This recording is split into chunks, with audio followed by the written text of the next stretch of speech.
이번 시간에는 평가 기준에 대해서 공부합니다. 평가라는 것은 가치를 찾아내는 거라고 그랬어요. 누가 하는가? 평가업자가 한다.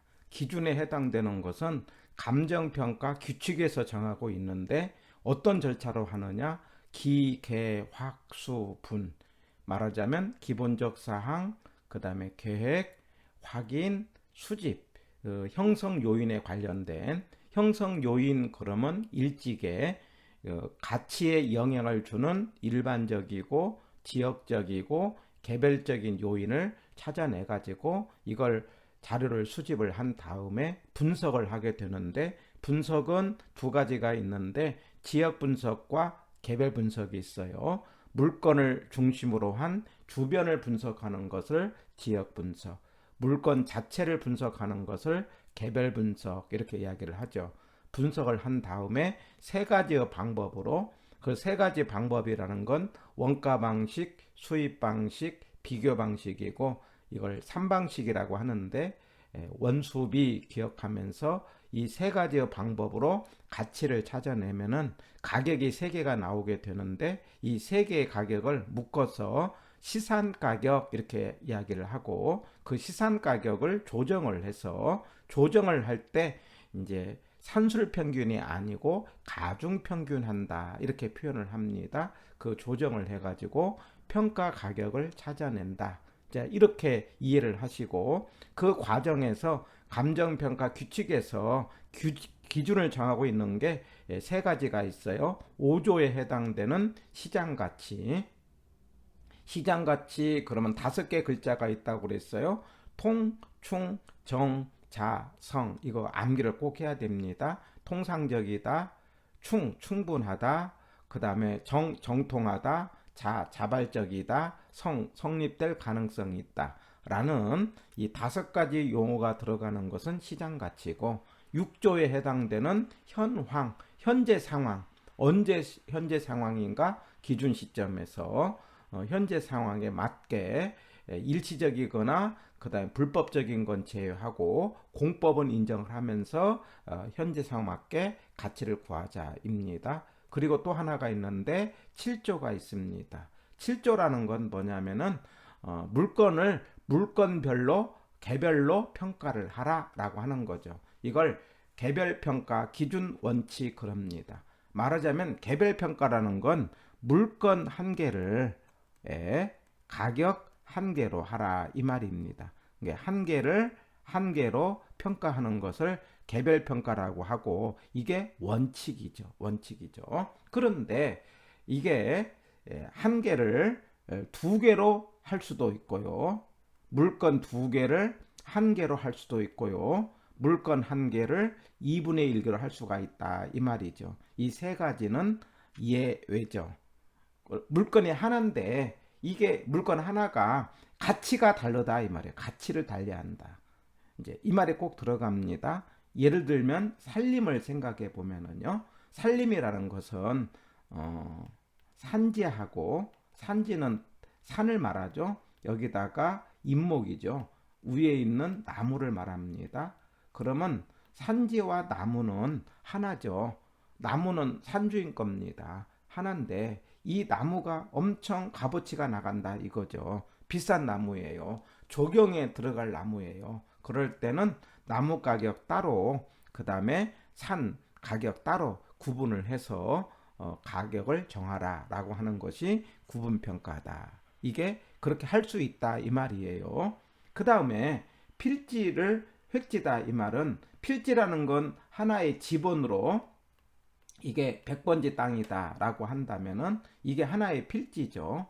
근데 이 필지가 대단히 넓은 땅이어서 땅의 용도가 앞부분은 상업용으로 상가로 들어가고 뒷부분은 주택으로 사용을 했다고 한다면, 상가로 들어간 땅과 주택으로 들어간 땅은 가치가 달라지죠. 그래서 한 필지를 이렇게 용도로 나누어 갖고 가격이 다르게 나올 때를 우리는 뭐라고 한다? 획지라고 하고 구분해서 할 수 있다 이렇게 하자는 거죠. 이걸 기억할 때 제가 필구 이렇게 하려고 합니다. 필지가 클 때는 구분 평가한다 이렇게요.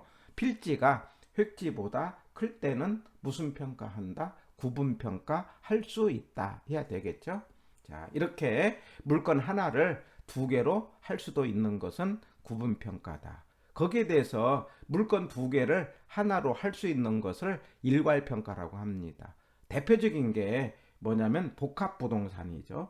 복합부동산이라는 것은 토지와 건물이 일체로 거래할 때를 복합부동산이라고 하죠. 우리가 이제 주택을 팔 때 보면은 주택에 해당되는 건물과 밑에 대지는 물건이 따로따로 있죠. 등기가 따로 나니까. 물건이 두 개입니다. 근데 거래를 할 때 보면은 토지와 그 주택과 대지를 같이 파는 경우가 있다. 그때는 가격을 하나로 구할 수 있다 이 말이죠. 그래서 복합부동산은 일괄평가 할 수 있고요. 그 다음에 여러 개의 필지가 이거는 하나의 획지입니다. 용도로 하나로 들어갔어요. 그래서 하나의 용도 안에 예를 들면 여러 필지가 이게 100번지다, 101번지다, 102번지다 해갖고 이제 예를 들어서 제가 이제 건물을 지으려고 빌라를 몇 동을 지으기 위해서 빌라를 짓기 위해서 하나의 뭐냐면은 그 빌라 단지를 만들었어요. 하나의 용도로 들어갑니다. 그럴 때 이게 평당 예를 들면은 1,000만 원이다 라고 해서 빌라 단지로 들어간 1,000만 원 땅을 우리는 획지라고 말할 수 있어요. 근데 그 안에 지번이 다를 수 있을 때 이게 여러 개의 필지가 안에 들어갑니다. 그때는 이거 따로따로 가격 구하지 말고 하나의 용도로 들어갔으니 이걸 일괄하여 구할 수 있다 해서 획지가 필지보다 클 때는 일괄이다. 제가 앞으로는 획일 이렇게 얘기할 겁니다. 획지가 클 때는 뭐라고 한다? 일괄평가 할 수 있다. 이렇게 하자는 겁니다. 그 다음에 부분평가는 한 개이지만 일부분, 여기서 시험 문제 나올 때는 일부분 이런 말이 나와요. 그럴 때는 부분평가 할 수 있는데 대표적인 게 수용된 거예요. 수용된. 그래서 예를 들면은 땅이 이렇게 있는데 도로를 이렇게 확장을 해갖고 수용을 했어요. 그러면 그 수용할 때 이게 전체가 1필지인데 전체를 보상을 하는 것이 아니라 수용된 부분만 보상을 하죠. 그 수용된 일부분만 보상했다. 이런 것을 무슨 평가라고 한다? 부분평가다. 이렇게 기억하시고요. 그런데 여기서 하나 생각할 수 있는 것이 이 건부감가라는 게 있죠. 건부감가라는 것은 건부지의 가격이 건물로 들어간 땅, 이게 대지가 있는데 위에 건물이 있을 때 건물로 들어간 땅을 건부지라고 하는데 그러면 건물로 인해서 건물로 들어간 땅이 감가를 당할 때 그러면 가치를 깎는다 이 말이죠. 그러면 전체를 깎는 것이 아니라 건물의 바닥땅만큼의 가치를 깎습니다. 그래서 건물의 바닥에 해당되는 일부분 가치를 깎을 때 이걸 부분평가한다. 그래서 건부감가도 부분평가라고 말할 수 있고요. 거기에 대해서 다음에 이야기를 하겠는데 표준지라는 것은 전국에 있는 땅 가운데서 표준이 된 땅을 골라가지고 땅의 가격만 구하는 것이 표준지입니다. 그런데 이 표준지로 구할 때는 땅을 표준지로 구해놓고 봤더니 위에 이렇게 건물이 있어요. 그러면 이 건물에 대해서 없다는 조건을 달고 땅만 독립적으로 평가한다. 이렇게 말할 수 있어요. 다시 표준지는 땅의 가격만 구하는 거거든요. 근데 그 표준으로 구한 땅을 놓고 봤더니 위에 건물이 있을 때 건물은 없다는 조건이 들어갔다는 거죠. 그래서 표준지는 독립평가로 땅만 독립적으로 했다 이런 말.